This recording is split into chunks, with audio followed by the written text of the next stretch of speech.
வணக்கம். Bollywood, சேண்டல்வுட், Tollywood, Mollywood அனைத்து சினிமாங்களிலும் பார்த்தீங்கன்னா 1000 கோடி அப்படிங்கிற கனவு நினைவாக்கிறதுக்கு பல முயற்சிகள் நடைபெற்று இருக்குது. பாலிவுட்ல பல திரைப்படங்களும் அண்ட் டோலிவுட்லயும் சில திரைப்படங்களும் அண்ட் சேண்டல்வுட்லயும் சில திரைப்படங்களும் பார்த்தீங்கன்னா 1000 கோடி அப்படிங்கிற வசூல நிறைவேத்திட்டாங்க. ஆனா, இன்னமும் தமிழ் சினிமாவுல அந்த 1000 கோடி அப்படிங்கிறது கனவாவே இருக்கிறது. தமிழ் சினிமாவின் கடைசி நம்பிக்கை அப்படிங்கிற ஒரு திரைப்படம். இதுதான் 1000 கோடி அடிக்கும். இது 1000 கோடி அடிக்கும்னு சொல்லிட்டு ஒவ்வொரு திரைப்படத்தையும் நம்ம எதிர்பார்த்துக்கிறோம். ஆனா, இப்ப வரைக்கும் அந்த 1000 கோடி அப்படிங்கிற வசூல் கனவு இன்னும் நிறைவேறவே இல்ல. ஸோ கொஞ்சம் ரிவர்ஸ்ல போய் பார்த்தோம்னா, 2.0 திரைப்படம் 1000 கோடி அடிக்க வேண்டிய திரைப்படம். ஆனா 800 கோடி கிட்ட வசூல் செய்து, கிட்டத்தட்ட 850 கோடி வசூல் செய்து, அந்த திரைப்படம் 1000 கோடி கிட்ட நெருங்காமல் போய்விட்டது.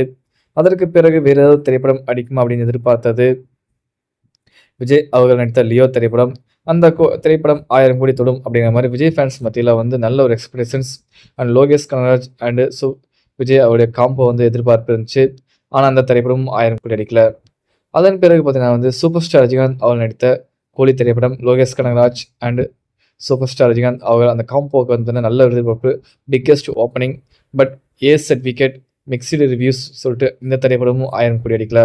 இப்போ தமிழ் சினிமாவின் கடைசி அஸ்திரம் பிரம்மாஸ்திரம் இருக்கக்கூடிய ஒரே ஒரு திரைப்படம். இப்போ சூப்பர் ஸ்டார் ரஜினிகாந்த் அவர் நடித்து முடித்த திரைப்படமான ஜெயிலர் 2. இந்த திரைப்படம் 1000 கோடி அடிக்குமா அப்படிங்கிற கனவு தான். ஜனநாயகன் திரைப்படம் அப்படிங்கிறது 1000 கோடி அடிக்காது அப்படின்னு எல்லாத்துக்குமே தெரியும். ஸோ ஒரு 300 கோடியை தாண்டதே கஷ்டம். ஓகேங்களா? ஆனால் தமிழ் சினிமாவின் கடைசி நம்பிக்கை இருக்கிறது ஜெயிலர் 2 திரைப்படம். இதை விட்டால் வேறு ஏதாவது திரைப்படம் 1000 கோடி அடிக்குமா அப்படின்னு நீங்கள் கமெண்ட் பண்ணுங்கள்.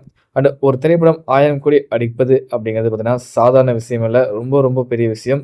தமிழ்நாட்டில் மட்டும் பார்த்தீங்கன்னா கிட்டத்தட்ட 300 கோடி கிட்ட வசூல் பண்ணணும். 250 to 300 கோடி வசூல் பண்ணால் மட்டும்தான் இந்த திரைப்படம் 1000 கோடி அப்படிங்கிறது கனவு நிறைவேறும்.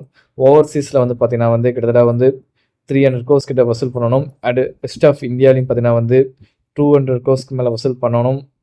இதெல்லாம் நடந்தால் மட்டும்தான் வாய்ப்புகள் இருக்குது. ஸோ கிட்டத்தட்ட 800 கோடியே சொல்ல முடியும். அதுக்கு மேலே வசூல் பண்ணுறதுங்கிறது இம்பாசிபிளான ஒரு விஷயம் தான். பட் கடைசி நம்பிக்கை அப்படிங்கிறது ஜெயிலர் 2 திரைப்படம் மட்டும்தான்.